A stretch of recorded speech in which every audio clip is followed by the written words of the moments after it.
Okay, so like, remember all that talk back in 2023 about what would happen if Trump got a second term? Yeah, I felt like everyone had a prediction, right? Totally. And we've got this CNN article from back then. Mm. They were trying to like peer into the future, see what a second term might actually look like. A political crystal ball, huh? Right. But the cool thing is we're looking at it now after the fact, Yeah. so we can see, how close they got. That's what makes this deep dive so interesting. We're not just talking about predictions, we're talking about predictions versus reality. And get this, the article even has insights from Kelly Hawk. She's that global consultant. Oh yeah, I've heard of her. She's like big time, right? Definitely. And what's kind of wild is the article really zeroed in on just three main areas: immigration, government reform, and energy policy. Hmm. So they were expecting those to be the hot button issues, I guess. Definitely. Starting with immigration, they pretty much predicted, like, immediate action. Yeah, Trump was super vocal about that during the campaign. Remember all that invasion talk? Oh, yeah. And the article actually lays out some of the specific moves he was considering. Classifying cartels as terrorist groups, declaring a state of emergency at the border, even potentially bringing in the military. Wow, that's pretty intense. It was a bold stance, for sure. And the article even mentioned that those measures had a good deal of public support back then.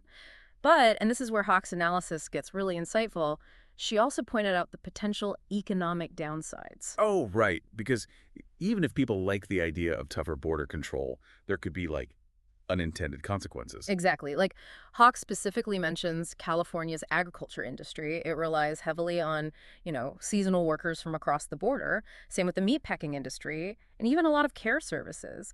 Those industries could have faced massive worker shortages. And that would mean higher prices for everyone, right? Like less produce, more expensive meat, more expensive childcare, that kind of thing. Exactly. It really shows how domestic policy can have these ripple effects throughout the economy, things you might not expect. So immigration was one big one. But the article also talks about Trump wanting to shake things up inside the government itself, like making it easier to fire career officials. Right. Streamlining the federal workforce, that was the idea. And, on the surface, that might sound like a good thing, getting rid of dead weight, making things more efficient. Yeah, less bureaucracy, right? But Heck points out that it could also have some negative consequences. Like, it could lead to more politicization of the civil service, Right. replacing experienced officials with people who are just, like, loyal to the president. Oh, I see. So instead of people who know how things work, you get people who are like yes men. Right. And you also lose all that accumulated knowledge and experience, the stuff that actually keeps the government running smoothly. That's a good point. Okay, so we've talked about immigration, government reform. What about energy policy? I feel like that was another area where the article predicted some major changes, right? Oh, absolutely. I mean, based on his past statements on climate change and energy, it was pretty clear that Trump was going to push for more fossil fuels, like a lot more. So basically hitting the rewind button on all that progress towards renewable energy. Pretty much. And the article talks about how this could have been a major point of contention, with environmental groups, with certain states, maybe even with some international partners. Makes sense. But, and this is something I found interesting, the article doesn't just assume that Trump would get his way on everything. They also look at the potential checks and balances on his power.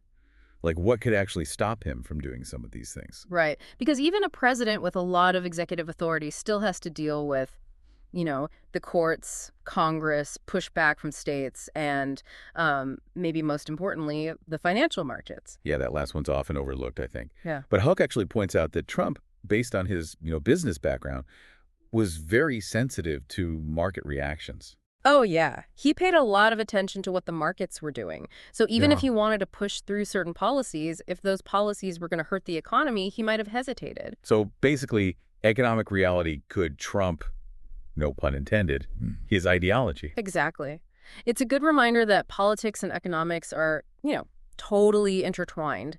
And sometimes the economy can be the biggest constraint on a president's agenda, even if it goes against their core beliefs. So let's recap. We've got immigration potentially causing major economic ripples, government reform potentially changing the way Washington works, and energy policy potentially taking a hard turn back towards fossil fuels. This CNN article really paints a picture of like an alternate reality. It does, and it leaves us with some really interesting questions to consider. Like, how accurate were these predictions? What actually happened during the second term? Were there any surprises? What factors might have caused things to play out differently than the article anticipated? Lots to think about. Yeah, definitely. I think we all learned a lot from how things actually went down. Thanks for diving in with us. My pleasure. Always great to revisit these predictions and see how they hold up. Absolutely. Until next time.